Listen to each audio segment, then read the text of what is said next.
Muchas gracias, buenos días. Les debo confesar que este lugar y esta audiencia me dan un poco de terror. Yo soy hijo de dos abogados, hermano de dos abogados, cuñado de dos abogados y nieto de un abogado, todos de la Chile, eso sí. Y como yo soy la oveja negra de la familia que no estudió leyes ni sabe de leyes, las audiencias de abogados siempre me dan un poco de julepe. Ya que estamos en un lugar académico, debo sí, perdonen la pedantería, aclarar que yo no soy doctor de Harvard. Yo hice clases en Harvard, y como Harvard es Harvard, cuando uno llega a hacer clases y no tiene un título de Harvard, te dan un papel que hace como si tuvieras un título de Harvard. Pero en realidad mi bachillerato es de Yale y mi doctorado es de Columbia.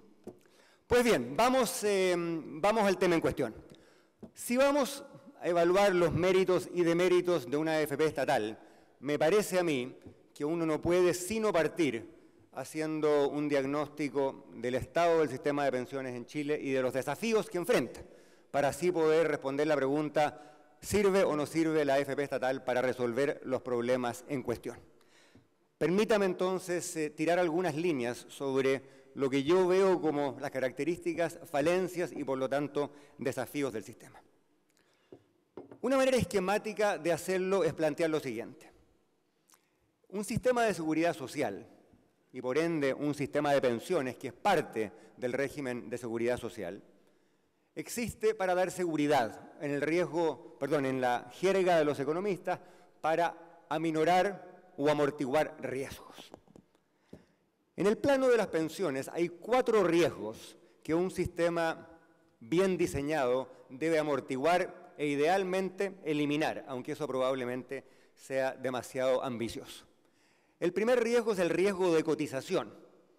Uno puede enfermarse, uno puede perder el trabajo y por lo tanto no estar en condiciones de cotizar. Y mientras más errática sea la cotización, obviamente menor el monto de la pensión eventualmente. El segundo es el riesgo de longevidad. Yo llego a los 60 o a los 65 años, tengo un monto de ahorros y obviamente me van a rendir más o me van a rendir menos, dependiendo si vivo hasta los 70, hasta los 80 o hasta los 90. El tercer riesgo es el riesgo del retorno de la cartera en los años en que yo ahorré. Pongo mi platita en una AFP, la AFP puede tener tremendas tasas de retorno o malas tasas de retorno. Y eso depende del talento de la AFP, también depende obviamente de las condiciones de mercado. Cuarto, está el riesgo de cuál es la tasa de interés vigente a la hora de jubilar.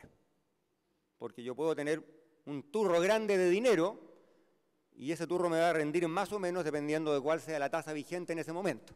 Para los economistas presentes, cuál sea la tasa de descuento que se aplica cuando yo compro una renta vitalicia. De estos 4 problemas, de estos 4 desafíos de aminorar riesgos, a mí me parece que el sistema chileno hoy está dando en el clavo y resolviendo uno de los problemas y tiene aún tremendas deficiencias en los otros 3. En materia de la densidad de cotización, es evidente que sigue siendo insuficiente. Y es evidente que sigue habiendo jóvenes y mujeres en especial que cotizan tarde, mal y nunca. Hay también un problema que va cayendo en el tiempo de magnitud, pero que no es trivial, que es el hecho de que algunos empleadores reciben la cotización, se la meten al bolsillo y nunca la ponen en las arcas de las AFP. Y en la reforma del 2008 hicimos algunas modificaciones que suben las penas, pero ese sigue siendo un problema. Pero dicho así en buen romance, en la medida que no haya cotizaciones regulares, el sistema de pensiones puede ser público, privado, individual o colectivo, pero si el ahorro es poco, las pensiones eventualmente van a ser pocas. Y en Chile seguimos teniendo un tremendo problema de densidad de cotizaciones, entre otras cosas porque seguimos teniendo un mercado laboral que funciona mal.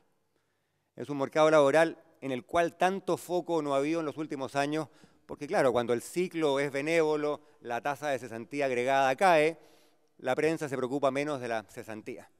Pero si hurgamos un poquito más allá y miramos las tasas de empleo entre hombres y mujeres, miramos las tasas de empleo entre los jóvenes, miramos la variabilidad del empleo, miramos los porcentajes de empleo que son efectivamente con contrato y por lo tanto con cotizaciones, en todas esas dimensiones Chile tiene un déficit tremendo. Déficit que en alguna medida es del sistema de pensiones, pero de modo mucho más profundo es del mercado del trabajo. Y por lo tanto, podemos mejorar el sistema de pensiones, debemos mejorar el sistema de pensiones, pero cualquier sistema de pensiones va a tener dificultad a la hora de dar buenas pensiones si el ahorro es bajo. Un sistema de pensiones no es otra cosa que una manera de tomar los ahorros de los jóvenes y convertirlos en pensiones de los viejos. Si los jóvenes ahorran poco, las pensiones van a ser insuficientes, sea cual sea el sistema. Segundo riesgo a mitigar, el de longevidad. Este es un riesgo que creo que en Chile estamos mitigando razonablemente bien, porque el sistema de rentas vitalicias, que una década atrás tenía falencias, era poco competitivo, etcétera, se ha perfeccionado. Y por lo tanto creo que esa parte no es perfecta, pero más o menos funciona. Tercero, el retorno histórico. Aquí también parte de la responsabilidad es de quienes manejan plata, parte de la responsabilidad es de quienes, del mercado, digamos, pero yo alertaría frente a dos situaciones que a mí me parecen preocupantes. La primera es que en el mundo en general y en Chile en particular, las tasas de retorno de largo plazo, las tasas reales de interés, han bajado y probablemente se mantengan bajas. En la jerga de los economistas, citando a Ben Bernanke, el expresidente de la Reserva Federal de los Estados Unidos, en el mundo hay un savings glut, hay un exceso de ahorro sobre la demanda de inversión. Y por lo tanto, si hay mucho ahorro, hay poca demanda por ese ahorro, la tasa de retorno del ahorro va a ser baja. Primera alerta entonces, las tasas históricas de rentabilidad que tuvo el sistema en Chile en los últimos 30 años no se van a repetir. Podría haber algún milagro, algo podría cambiar, pero todo hace indicar que en la economía internacional las tasas van a ser menores. El segundo elemento, que para mí es una señal de alerta, es la recomposición de los ahorrantes entre las carteras más riesgosas y las menos riesgosas. Preparando esta charla, miré los números y la verdad que me llevé una sorpresa. Si uno mira los últimos 10 años, las personas que estaban en el grupo C han disminuido y quienes están en las carteras más riesgosas han subido. Les confieso, a mí este sistema nunca me ha gustado. Creo que el sistema, como está definido, de las características de riesgo de los distintos segmentos, no están bien pensados porque expone a los ahorrantes a demasiado riesgo. Y quizás yo soy sensible a esto porque yo era ministro de Hacienda cuando se cayó Lehman Brothers. Y créanme que el riesgo no solamente al bolsillo de los ahorrantes, pero el riesgo político a la legitimidad del sistema era absolutamente formidable. Por suerte, ese episodio fue profundo, fue doloroso, pero fue breve. Y yo me pregunto, ¿qué pasaría socialmente y políticamente si tuviésemos un episodio de caída fuerte en los precios de los activos que no dure 6 meses, 1 año, sino que dure 4, 5, 6 años? Mi conjetura es que más allá de los tecnicismos, políticamente el sistema no aguanta. Y por lo tanto, mi preferencia sería una recomposición de las reglas, de modo que cualquier persona que tenga, yo tengo 54, voy a cumplir 55, cualquier persona mayor que yo debería estar en una cartera segura. De otro modo, el riesgo macro y el riesgo político es excesivo. Finalmente, hay un riesgo que yo, como estudioso del sistema, nunca había dimensionado, pero que creo que hoy día le está pegando muy fuerte al sistema. Una cosa es la tasa de interés histórica a la cual se acumularon retornos en los años que esa persona ahorró. Otra cosa es la tasa que enfrenta en el momento de jubilar.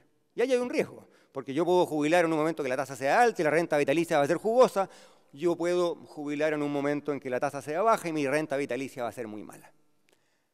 Hoy día, la población, y esto lo digo como una persona que estuvo de candidato 1 año y medio, 18 meses, visitando ferias y malls y plazas en todo Chile, el descontento de la clase media de Chile con las pensiones que el sistema le brinda es gigantesco, es brutal. Y a veces, claro, las malas pensiones se explican por una historia de cotizaciones dispares, pero que creo que cada día más se empiezan a explicar por el hecho de que una persona puede haber cotizado toda su vida, jubila en este momento, la tasa chilena e internacional de interés es bajísima y por lo tanto lo que le rinde esa cartera es poco. En el límite, si la tasa real de interés es 0, la cartera va a rendir 0, independientemente de si yo ahorré 50 millones, 100 millones, 500 millones o 1000 millones. Por lo tanto, hoy hay un riesgo que no es nuevo conceptualmente, pero cuya verificación empírica estamos sufriendo hoy. Y frente a ese riesgo, el sistema está total y completamente desprotegido. Resumo esta parte de mi presentación con la siguiente reflexión. Creo que nuestro sistema ha avanzado, perdónenme si digo que creo que la reforma del 2008 fue buena, fue positiva, pero evidentemente, si es un sistema de seguridad social, es un sistema de mitigación de riesgos, creo que todavía le falta bastante de seguridad y le falta bastante de social. ¿Por qué? Porque precisamente de estos 4 riesgos estamos mitigando bien uno y estamos mitigando mal los 3 restantes. Pasemos ahora al tema de la AFP estatal. Pero me parece que para entender, yo no soy muy partidario de la AFP estatal, comparto el punchline inmediatamente, pero quiero clarificar que mi oposición no es ideológica, en el siguiente sentido. El sistema que tenemos en Chile empaqueta 3 características que uno conceptualmente al menos podría desempaquetar. El sistema chileno tiene, por una parte, cuentas individuales, por otra parte, manejo privado y descentralizado con varias entidades privadas de esas cuentas individuales. Y en tercer término, la pensión que esa persona recibe es una función exclusivamente del retorno histórico de esa cartera. Estas 3 cosas, que en Chile nos parecen naturalmente parte de un mismo sistema, no lo son. No lo son. Por ejemplo, hay muchos países del mundo que tienen cuentas individuales, con retornos individuales, pero donde la gestión no es privada. Hay muchos países en que eso ocurre. No estoy pensando en Argentina, en que el gobierno se mete la pata al bolsillo. Estoy pensando en países en que efectivamente hay una cuenta, esa cuenta está a nombre del señor García de la Huerta, don Juan Pérez, pero es el gobierno el que maneja las plata. Hay otros países, como Suecia, por ejemplo, en que hay cuentas individuales, el gobierno maneja las platas y además la tasa de retorno para la persona no es la tasa de mercado. En muchos países hay lo que se llama notional accounting, en cual el sistema establece una tasa de retorno nocional y esa se le aplica a las carteras individuales. Por lo tanto, uno puede tener cuentas individuales sin administración privada y uno puede tener cuentas individuales sin retornos individualizados. Lo digo para entender que estos 3 elementos del sistema se prestan para distintas permutaciones. Y me atrevería a decir, si uno mira la experiencia europea, lo que hicieron los suecos, lo que están pensando los daneses, lo que están pensando los polacos, intuyo que en el mundo vamos a transitar mayoritariamente hacia un sistema con cuentas individuales, pero no necesariamente con administración privada y no necesariamente con tasas de retorno individuales. Ojo, creo que la preocupación que uno debe tener frente a la propuesta chilena entonces no es ideológica. Uno podría mantener un sistema individual de capitalización sin apoyarse necesariamente en entes privados. Ahora, dicho todo lo anterior, que podría parecer un largo rodeo, pero creo que es importante para entender el contexto, me pregunto yo, de aquellos 4 desafíos que yo planteé, de los cuales 3 están más o menos y uno está razonablemente bien, ¿en qué medida una AFP estatal va a contribuir a resolver el problema? ¿Va a ser capaz de cambiar la densidad de cotizaciones? Para ser generoso, quizá en un sentido muy limitado. En el sentido que, claro, si hubiese una gran red de oficinas en todo Chile, en cada una de las comunas, los costos de transacción asociados a afiliarse podrían caer.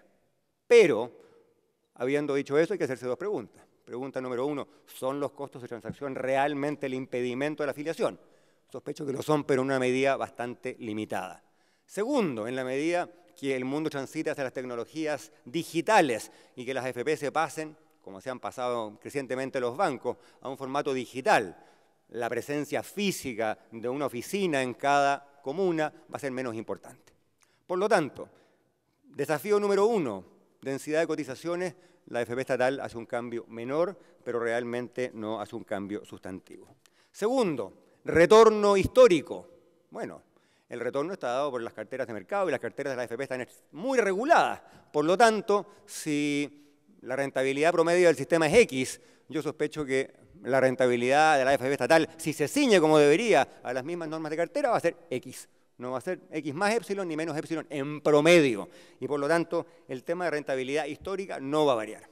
El tema de longevidad tampoco va a variar, porque el riesgo de longevidad, lo aborda el sistema de pensiones vitalicias, no el sistema de AFP, por lo tanto el problema no está. Y el cuarto riesgo, que es el riesgo de la tasa de retorno vigente a la hora de jubilar, tampoco lo aborda una AFP estatal. Es decir, de los 4 desafíos que hoy día deben abordarse de modo que las personas tengan más seguridad de modo más social y con pensiones que en el promedio sean más altas. De esos 4 desafíos, una AFP estatal hoy no resuelve ninguno. ¿Hay otros riesgos además? Probablemente los haya.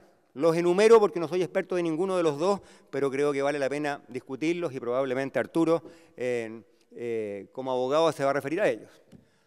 Hay un riesgo evidentemente de cómo se escriben, y este es el tema principal de esta conferencia, de cómo uno mete la AFP estatal en el contexto de la competencia entre privados para que de ese modo las normas de libre competencia y transparencia no se vulneren.